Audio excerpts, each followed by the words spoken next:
नमस्कार विद्यार्थी मित्रांनो, कसे आहेत सगळे? मजेत ना? चला तर आज आपण वर्ग 6वीचा मॅथेमॅटिक्सचा फर्स्ट लेसन बघणार आहोत. लेसनचं नाव आहे 3 डायमेन्शनल शेप्स. सुरुवातीला त्यांनी आपल्याला आयडेंटिफाय करायला लावलेलं आहे. Identify the shapes of the following object and classify them as 2 dimensional and 3 dimensional shapes. आपल्याला इथे काही शेप्स दिलेले आहेत आणि त्याला आपल्याला 2 डायमेन्शनल आणि 3 डायमेन्शनल शेप्समध्ये क्लासिफाईड करायचं आहे. म्हणजे आपल्याला हे ओळखायचे आहेत की यामधले कोणते शेप्स हे 2 डायमेन्शनल आहेत, कोणते 3 डायमेन्शनल आहेत आणि ते ओळखून आपल्याला या बॉक्समध्ये लिहायचे आहेत. मग हे आयडेंटिफाय करण्यापूर्वी आपल्याला काय माहीत असायला पाहिजे, तर डायमेन्शन्स म्हणजे काय. जेव्हा आपल्याला डायमेन्शन्स म्हणजे काय हे माहिती होईल तेव्हाच आपण या ऑब्जेक्टला, या शेप्सला आयडेंटिफाय करून इथे लिहू शकू, बरोबर. मग डायमेन्शन्स म्हणजे काय, तर या डायमेन्शन्सला मराठीमध्ये काय म्हणतात, मोजमाप म्हणतात. मोजमाप मराठीमध्ये आपण याला मोजमाप, मिती किंवा परिमाणसुद्धा म्हणू शकतो. मग एखाद्या वस्तूची लांबी, रुंदी व उंची म्हणजेच त्या वस्तूचे डायमेन्शन. म्हणजेच त्या वस्तूचे काय झाले, ते डायमेन्शन झाले. त्या वस्तूचे ते मोजमाप झाले, बरोबर. एखाद्या वस्तूची जेव्हा आपण लांबी, रुंदी आणि उंची मोजू तेव्हाच आपल्याला लक्षात येईल की दिलेली वस्तू ही 1 डायमेन्शन आहे, 2 डायमेन्शन आहे की 3 डायमेन्शन. तर 1 डायमेन्शन म्हणजे ज्याला फक्त लांबी आहे, ज्याला फक्त काय आहे, लेंथ आहे. 2 डायमेन्शन म्हणजे ज्याला लांबी व रुंदी आहे, ज्याला लेंथ अँड विड्थ आहे. आणि 3 डायमेन्शन ऑब्जेक्ट कसे ओळखायचे, तर ज्याला लांबी, रुंदी व उंची या तिन्ही मोजमाप आहेत. म्हणजेच लेंथ, विड्थ अँड हाईट हे तिन्ही गोष्टी ज्याला आहेत ते असणार 3 डायमेन्शनल ऑब्जेक्ट. ज्याला फक्त लांबी आणि रुंदी आहे ते असणार 2 डायमेन्शनल ऑब्जेक्ट आणि ज्याला फक्त लांबी आहे ते असणार 1 डायमेन्शन ऑब्जेक्ट. मग आता 1 डायमेन्शन ऑब्जेक्ट म्हणजे काय, तर बघा, हा थ्रेड ज्याला फक्त काय आहे, तर लांबी आहे. ज्याला फक्त लांबी आहे म्हणजे हा कोणता ऑब्जेक्ट झाला, तर 1 डायमेन्शन ऑब्जेक्ट. ओके. आता 2 डायमेन्शन ऑब्जेक्ट म्हणजे काय, तर ज्याला लांबी व रुंदी दोन्ही आहे. मग माझ्याकडे हा पेपर आहे ज्याला लांबी पण आहे आणि रुंदी पण आहे. म्हणजे हा पेपर कोणता ऑब्जेक्ट झाला, 2 डायमेन्शन ऑब्जेक्ट. आता 3 डायमेन्शन ऑब्जेक्ट म्हणजे असं ऑब्जेक्ट ज्याला लांबी, रुंदी आणि उंची हे तिन्ही आहे. मग बघा, माझ्याकडे काय आहे, हा रिमोट आहे, बघा, ज्याला लांबी, रुंदी आणि उंची म्हणजे हाईट पण आहे. मग हे तिन्ही गोष्टी या रिमोटला असल्या कारणामुळे आपण याला कोणत्या ग्रुपमध्ये टाकणार, 3 डायमेन्शनल ग्रुपमध्ये. याला फक्त लांबी आणि रुंदी असल्यामुळे आपण या पेपरला कोणत्या ग्रुपमध्ये टाकणार, आणि 1 डायमेन्शन म्हणजे ज्याला फक्त लांबी आहे म्हणून आपण या थ्रेडला कोणत्या ग्रुपमध्ये टाकणार, तर 1 डायमेन्शन ग्रुपमध्ये टाकणार. ठीक आहे. आता बघा, मी इथे 1 डायमेन्शन, 2 डायमेन्शन आणि 3 डायमेन्शन शेप्स ड्रॉ करणार आहे. आता मी सुरुवातीलाच म्हटलेलं होतं की 1 डायमेन्शन ऑब्जेक्ट आपण कोणाला म्हणू, की ज्याला फक्त लेंथ आहे. ठीक आहे. मग ही फक्त लेंथ आहे, जसं की मी तुम्हाला थ्रेडचं उदाहरण दिलं होतं, है ना. मग हे कोणतं डायमेन्शन झालं, तर 1 डायमेन्शन झालं. आता 2 डायमेन्शन कसं होणार, 2 डायमेन्शनला लांबी व रुंदी असते म्हणून आपल्याला काय ड्रॉ करू शकतो आपण 2 डायमेन्शनसाठी, तर रेक्टँगल ड्रॉ करू शकतो ज्याला काय आहे, लांबीसुद्धा आहे आणि रुंदीसुद्धा आहे. म्हणजे हा कोणता ऑब्जेक्ट झाला, 2 डायमेन्शन. आता 3 डायमेन्शन ऑब्जेक्ट आहे, बरोबर. 2 डायमेन्शनसाठी आपण काय काढला होता, इथे रेक्टँगल काढला होता. सेम आपण इथे पण काढून घेऊया. ठीक आहे. मग आपल्याला या ऑब्जेक्टला कोणतं ऑब्जेक्ट बनवायचं आहे, 3 डायमेन्शनल ऑब्जेक्ट बनवायचं आहे. तर आपण बनवलं, म्हणजेच याला काय झाली, याला एक लांबी पण आली, याला उंची पण आली आणि याला रुंदी पण आली, बरोबर. म्हणजे हा कोणता ऑब्जेक्ट झाला, 3 डायमेन्शन ऑब्जेक्ट. बघा तिन्ही ऑब्जेक्टमध्ये डिफरन्स आहे. ज्याला फक्त लांबी आहे तो 1D, ज्याला लांबी रुंदी आहे तो 2D, ज्याला लांबी रुंदी आणि उंची या तिन्ही गोष्टी आहेत तो 3D. ठीक आहे. हां, आता आपल्याला डायमेन्शन्स म्हणजे क्लिअर झालं. 1 डायमेन्शन, 2 डायमेन्शन आणि 3 डायमेन्शन. म्हणजेच आपण त्यांनी आपल्याला आयडेंटिफाय करायला सांगितलेले जे ऑब्जेक्ट्स आहे, जे शेप्स आहे, त्याला आपण आता इझिली आयडेंटिफाय करू शकतो. तर हा ड्रम, ज्याला काय आहे, लांबी रुंदी आणि उंची या तिन्ही गोष्टी आहे, म्हणजे हा ड्रम काय होणार, 3 डायमेन्शनल शेप्स होणार. म्हणजे आपण या ड्रमला कुठे लिहिणार, 3 डायमेन्शनल शेपच्या बॉक्समध्ये. त्यानंतर आपल्याला दुसरं दिलेलं आहे surface of a table. Surface of a table कोणता होणार, 2 डायमेन्शनल की 3 डायमेन्शनल. हा काय होणार, 2 डायमेन्शनल, कारण याला फक्त काय आहे, तर लांबी आणि रुंदी आहे. म्हणून आपण सरफेस ऑफ अ टेबल याला कुठे लिहिणार, 2 डायमेन्शनल शेप्समध्ये लिहिणार. त्यानंतर थर्ड आहे रीड पाईप, किंवा आपण याला माउथपीससुद्धा म्हणू शकतो. मग हा माउथपीस कुठे येणार, 3 डायमेन्शनल ऑब्जेक्टमध्ये येणार, बरोबर. कारण याला लांबी रुंदी आणि उंची तिन्ही गोष्टी आहेत. 4th नंबरवर आहे कॅरम बोर्ड सरफेस. याचा सरफेस दिलेला आहे आपल्याला कॅरम बोर्डचा. त्याला आपण कुठे लिहिणार, त्याला आपण लिहिणार 2 डायमेन्शनल ऑब्जेक्टमध्ये. नंतर आहे हार्मोनियम. हार्मोनियम म्हणजे ज्याला लांबी, रुंदी आणि उंची या तिन्ही गोष्टी आहे. म्हणून हार्मोनियम कुठे येणार, हार्मोनियम येणार 3 डायमेन्शनल शेप्समध्ये. नंतर आहे रोड, ज्याला लांबी आणि रुंदी आहे, म्हणून रोड येणार 2 डायमेन्शनमध्ये. नंतर दिलेलं आहे आपल्याला प्लेग्राऊंड. प्लेग्राऊंडला सुद्धा काय आहे, लांबी आणि रुंदी आहे, म्हणून हा कोणता ऑब्जेक्ट असणार, कोणता शेप्स असणार, 2 डायमेन्शनल ऑब्जेक्ट, 2 डायमेन्शनल शेप्स. नंतर आपल्याला दिलं आहे त्यांनी स्पिनिंग टॉप म्हणजे भोवरा. हा सुद्धा कशामध्ये येणार, 3 डायमेन्शनल शेपमध्ये येणार. का, तर त्याला लांबी, रुंदी आणि उंची या तिन्ही गोष्टी आहे, म्हणून स्पिनिंग टॉप कशामध्ये येणार, 3 डायमेन्शनल ऑब्जेक्टमध्ये येणार. बघा किती इझिली आपण याला आयडेंटिफाय आणि क्लासिफाईड करू शकलो, 2 डायमेन्शनल अँड 3 डायमेन्शनमध्ये. सेम आता आपल्याला त्यांनी सांगितलं आहे discuss the 2 dimensional and 3 dimensional shapes in the picture based on the following points. आता आपल्याला इथे पॉईंट्स दिलेले आहे आणि पिक्चर्स दिलेले आहे. यावरून आपल्याला यामधला कोणता 2 डायमेन्शनल असेल आणि कोणता 3 डायमेन्शनल असेल हे आपल्याला शोधायचं आहे. बघा इथे ट्री दिलेला आहे आणि त्याची शॅडो दिलेली आहे.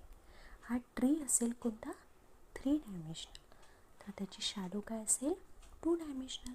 आता दुसरं दिलेलं आहे आपल्याला त्यांनी faces of cupboard and cupboard. ह्या कबोर्डचा फेस म्हणजे समोरचा भाग आणि कबर्ड पूर्ण. मग हा जो समोरचा भाग आहे हा काय आहे, 2 डायमेन्शनल, कारण याला फक्त लांबी आणि रुंदी आहे, बरोबर. आणि हा जो कबर्ड आहे याला लांबी, रुंदी आणि उंची तिन्ही गोष्टी आहे, म्हणून हा काय झाला, 3 डायमेन्शनल झाला. यानंतर 3rd नंबरवर त्यांनी दिलेला आहे आपल्याला faces of trunk and trunk. बघा याचा फेस जर म्हटलं तर त्याला फक्त लांबी आणि रुंदी येणार, आणि पूर्ण ऑब्जेक्ट जर म्हटला तर त्याला लांबी, रुंदी आणि उंची या तिन्ही गोष्टी येणार, म्हणजे ते 3 डायमेन्शनल होणार. आणि जर फेसेस म्हटलं फक्त तर ते काय होणार, 2 डायमेन्शनल ऑब्जेक्ट होणार. कळलं एवढं? आतापर्यंत 5वीपर्यंत जे तुम्ही शेप्स शिकलेले आहे त्या शेप्सपैकी 2 डायमेन्शनल शेप्स आणि 3 डायमेन्शनल शेप्स कोणते होणार, तर ट्रायंगल, त्यानंतर रेक्टँगल, स्क्वेअर, सर्कल, हे सगळे काय होणार, 2 डायमेन्शनल शेप्स होणार. 3 डायमेन्शनल शेप्स कोणते कोणते होणार, तर प्रिझम, पिरॅमिड, नंतर सिलेंडर, कोन आणि स्पियर, क्युबॉइड, हे सगळे काय होणार, 3 डायमेन्शनल शेप्स होणार. आता बघा, त्यांनी आपल्याला इथे 2 डायमेन्शनल शेप्समध्ये रेक्टँगलचं एक्झाम्पल दिलेलं आहे आणि 3 डायमेन्शनल शेप्समध्ये क्युबॉइडचं एक्झाम्पल दिलेलं आहे. या रेक्टँगलला मी सांगितलं होतं तुम्हाला की लेंथ आणि विड्थ या दोन्हीही गोष्टी असल्या कारणामुळे आपण याला 2 डायमेन्शनल म्हणतो. आता आपल्याला त्यांनी इथे काय दाखवलेलं आहे, व्हर्टेक्स आणि साईड्स. आता व्हर्टेक्स म्हणजे काय हे सुरुवातीला आपण समजून घेऊया. तत्पूर्वी आपण 3 डायमेन्शनलच्या शेपला सुद्धा आणखी त्यांनी काय नाव दिलेले आहे ते बघूया. तर 3 डायमेन्शनल शेप्समध्ये त्यांनी क्युबॉइडचं एक्झाम्पल घेतलेलं आहे आणि त्यांनी त्याला दाखवलेलं आहे व्हर्टेक्स, एज आणि फेस. ठीक आहे. मग आता याला व्हर्टेक्स किती आहे, याला एजेस किती आहे, याला फेस किती आहे, हे पुढे ते आपल्याला विचारणार आहेतच. म्हणून आपल्याला ते व्हर्टेक्स माहीत पाहिजे, एज माहीत पाहिजे आणि फेस माहीत पाहिजे, साईड्स माहीत पाहिजे. मग आपण सुरुवातीला समजून घेऊया की व्हर्टेक्स म्हणजे काय. आपण 3री-4थीपासून ऐकत आलेलो आहोत व्हर्टेक्स हा शब्द. 3री-4थीपासून व्हर्टेक्सचा शब्द आपण ऐकत आलेलो आहोत. आता व्हर्टेक्स म्हणजे काय, तर 2 साईड्स जिथे जॉईन होतात. 2 साईड्स समजा आता आपण घेतलं आहे इथे रेक्टँगलचं एक्झाम्पल त्यांनी आपल्याला दिलं आहे, तर आपण इथे काय घेऊया, रेक्टँगल घेऊया. ओके. मग रेक्टँगलची ही एक साईड झाली. पहिले आपण याला साईड समजून घेण्यासाठी नाव देऊया, ABCD मी असं याला नाव दिलं. मग याची AB ही साईड झाली आणि दुसरी साईड कोणती झाली, BC. मग AB साईड आणि BC साईड जिथे मिळतात, जिथे एकत्र होतात, त्या पॉईंटला आपण व्हर्टेक्स असं म्हणतो. ठीक आहे. या व्हर्टेक्सला आपण कसं डिफाईन करू शकतो, vertex is a corner where 2 or more sides meet. ठीक आहे. व्हर्टेक्स हा असा कॉर्नर आहे की जिथे 2 किंवा 2पेक्षा जास्त बाजू एकमेकींना मिळतात. ठीक आहे. मग आता आपण एक्झाम्पल इथे घेऊया. एक मी रेक्टँगल काढला, एक मी ट्रायंगल काढला आणि एक मी स्क्वेअर काढला. ठीक आहे. या प्रत्येकाला याला पण 4 बाजू आहे, याला 3 बाजू आहे, याला पण 4 बाजू आहे. मग याला हा एक, हा दुसरा, हा तिसरा आणि हा चौथा, याला किती व्हर्टेक्स होणार, 4 व्हर्टेक्स. याला 1, 2 आणि 3, याला किती व्हर्टेक्स होणार, 3 व्हर्टेक्स.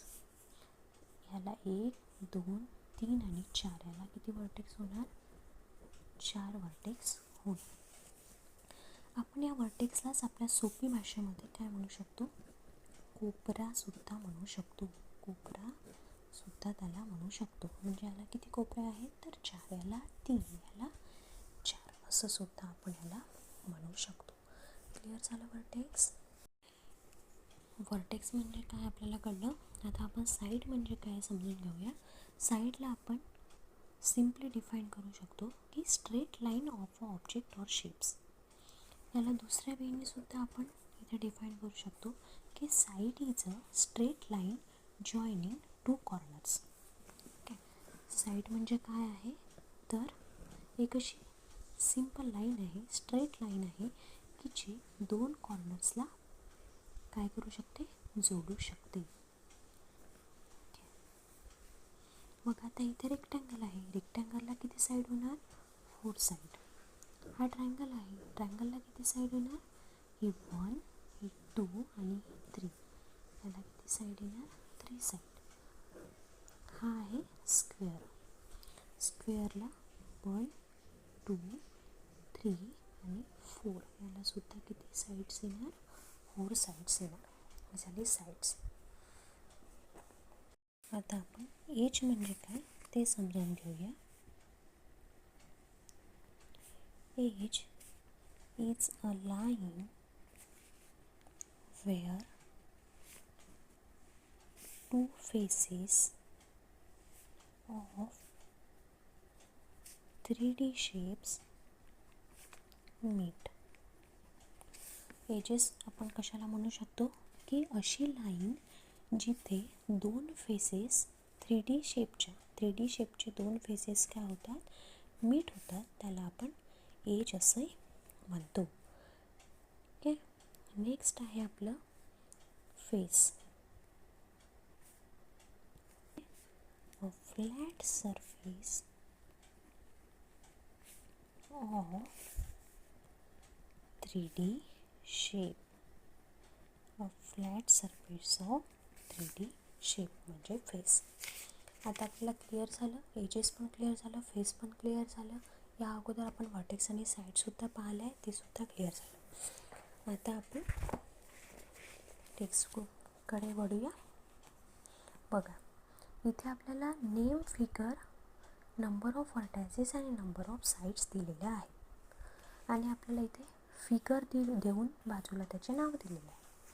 बघा, पहिली फिगर दिलेली आहे आपल्याला त्यांनी ट्रायंगल. ट्रायंगल याला आपण ट्रायंगलच का म्हणतो, कारण याला 3 अँगल्स असतात. ठीक आहे, म्हणून आपण याला इथे नाव दिलेलं आहे ट्रायंगल्स. याला क्वाड्रिलॅटरल का म्हणतो, कारण याला काय आहे, 4 साईड्स आहे म्हणून आपण याला. बघा, आपल्याला इथे 2 डायमेन्शनल शेप्समध्ये काही फिगर दिलेले आहे आणि त्याचे नाव दिलेले आहे बाजूला. इथे ट्रायंगल दिलेलं आहे, ट्रायंगल, ट्रायअँगल, 3 अँगल याला आहेत, त्यामुळे आपण याला काय म्हणतो, ट्रायंगल म्हणतो.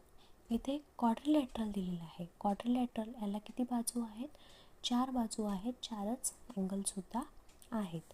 त्यानंतर पेंटॅगॉन. सर्वात पहिले आपण या पेंटॅगॉनची फूट करूया. पेंटा आणि गॉन.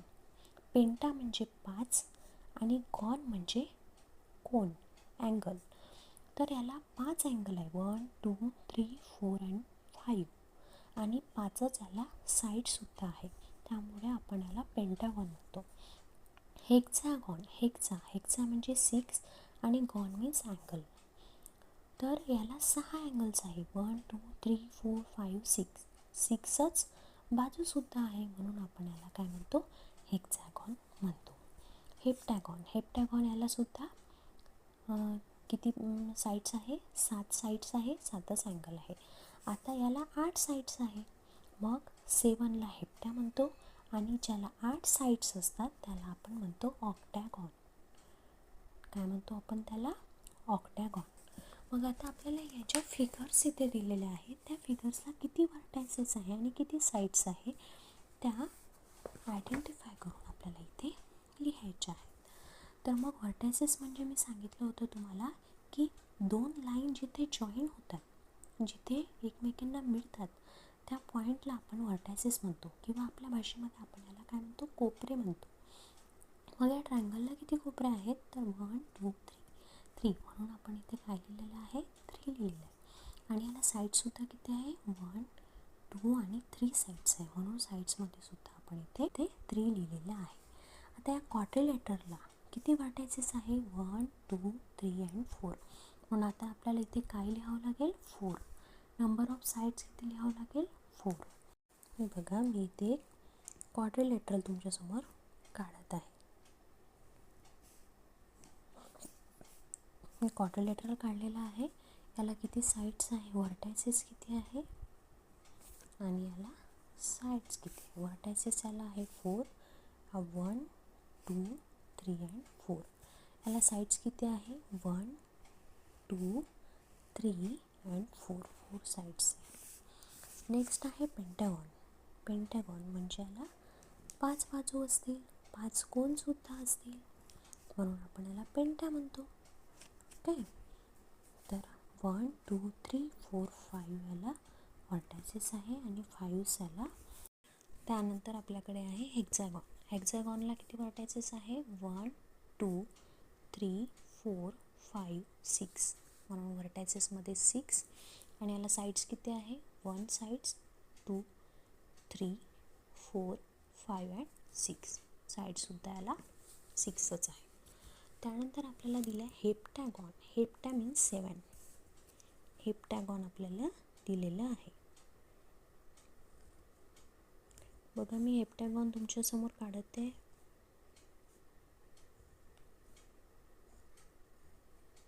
हा झाला हेप्टॅगॉन. हेप्टॅगॉनला किती कॉर्नर्स आहे, किती व्हर्टायसेस आहे 1 2 3 4 5 6 7. आणि साईड्स किती आहे 1 2 3 4 5 6 7. 7 झाला साईड्स आहे. त्यानंतर आपल्याला पुस्तकामध्ये 8 साईड्सवाला आणि 8 अँगल्सवाला एक फिगर दिलेली आहे. याला आपण काय म्हणतो माहिती आहे, ऑक्टॅगॉन. ऑक्टॅ मीन्स 8. याला आपण काय म्हणतो ऑक्टॅगॉन. आता बघा मी तुमच्यासमोर ऑक्टॅगॉन काढते.